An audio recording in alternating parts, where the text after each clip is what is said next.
Salut à toi, j'espère que tu vas bien. Je te fais cette petite vidéo pour rappeler des règles élémentaires sur la communication.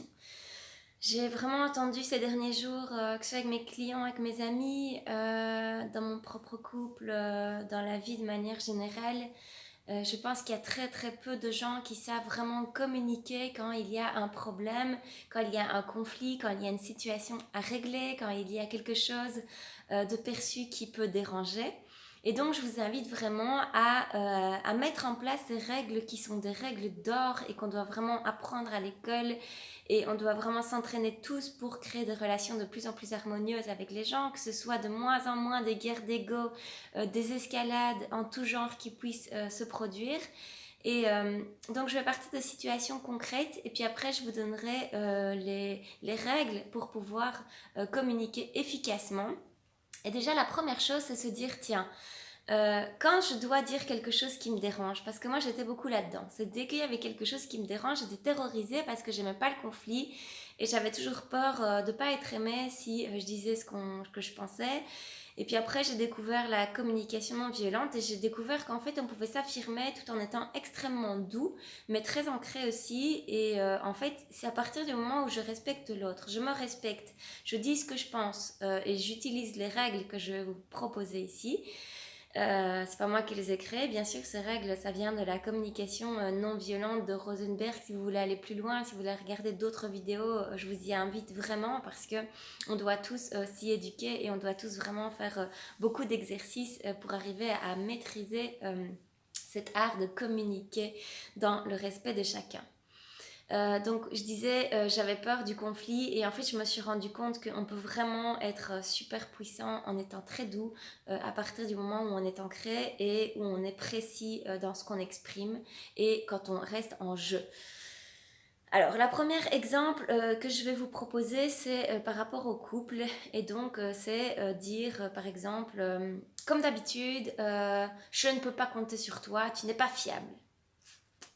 En fait, c'est donc une personne qui avait demandé à son compagnon de rentrer à 4 heures. Il est arrivé en retard. C'était la deuxième ou la troisième fois.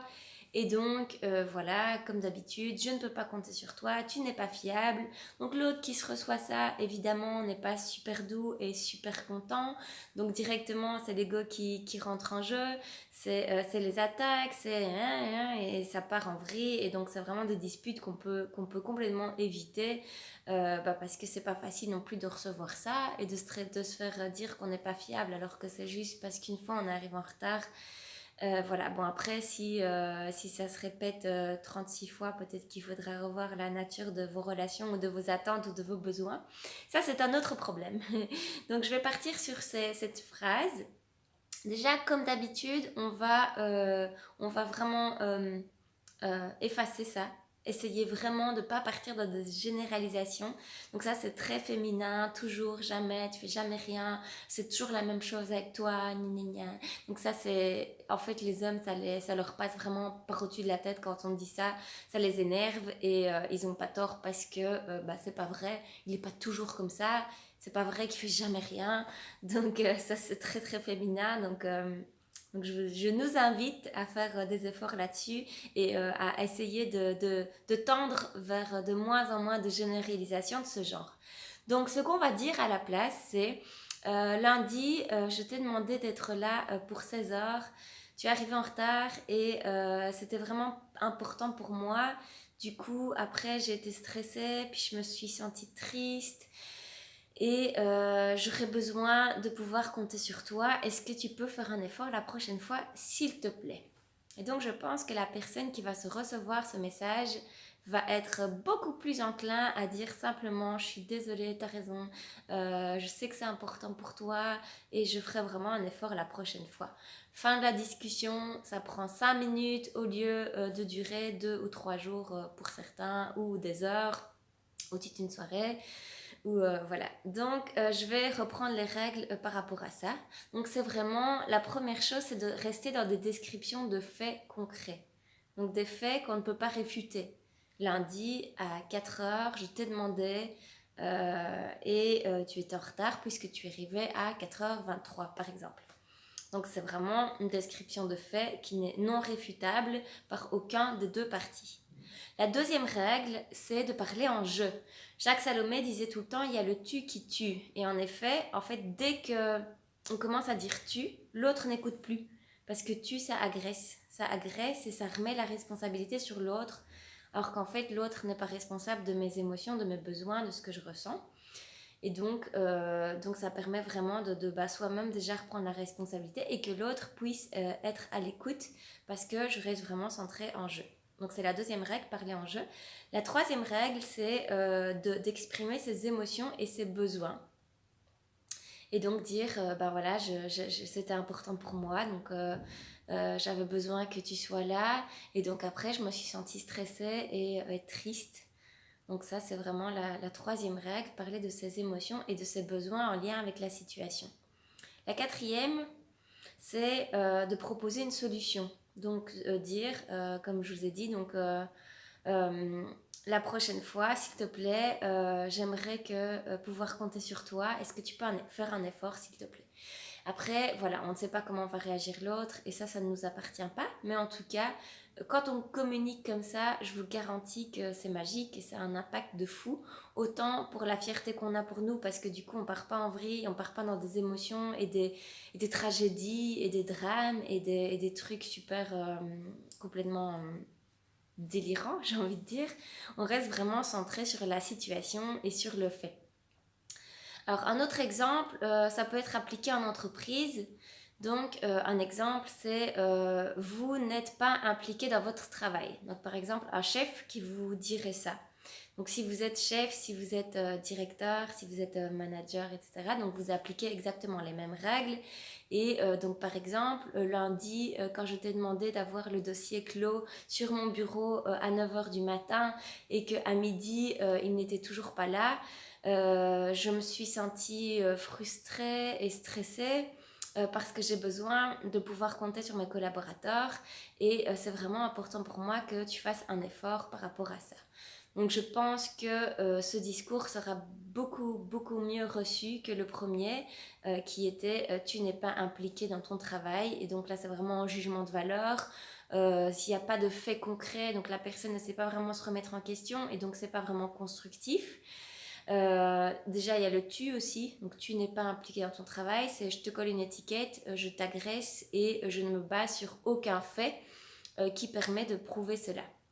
Donc je vous répète les règles pour la communication non violente. Déjà la première, c'est de penser que le conflit peut se résoudre dans la paix, la douceur, voire même la joie, et que ça va être vraiment une construction pour les deux parties.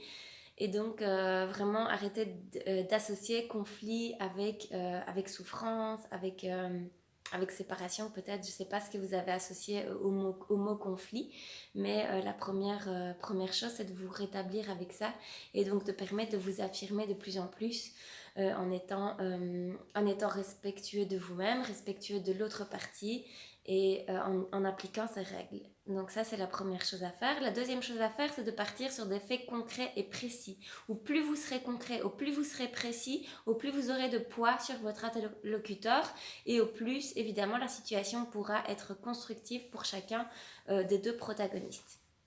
La troisième règle, c'est de parler en je. Toujours parler en je. Évitez le tu qui tue. Vous retenez ça. La quatrième, c'est de parler de vos émotions et de vos besoins par rapport à la situation. Et donc, essayez vraiment de rester uniquement sur la situation qui vous pose problème et pas commencer à sortir les dossiers et d'autres situations où vous avez plein de ressentiments qui accumulés par rapport à ça. Donc, essayez vraiment de vous centrer uniquement sur la situation qui vous gêne. Et vous allez voir, vous sentirez fier de vous, vous sentirez vraiment très mature, très...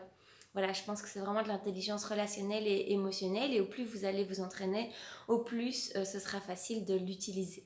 Et donc la dernière, c'est de proposer une situation ou une solution plutôt qui serait, qui en tout cas vous conviendrait, et de demander à l'autre son avis, donc de lui proposer aussi de lui donner la parole et d'amener une solution qui lui convient également.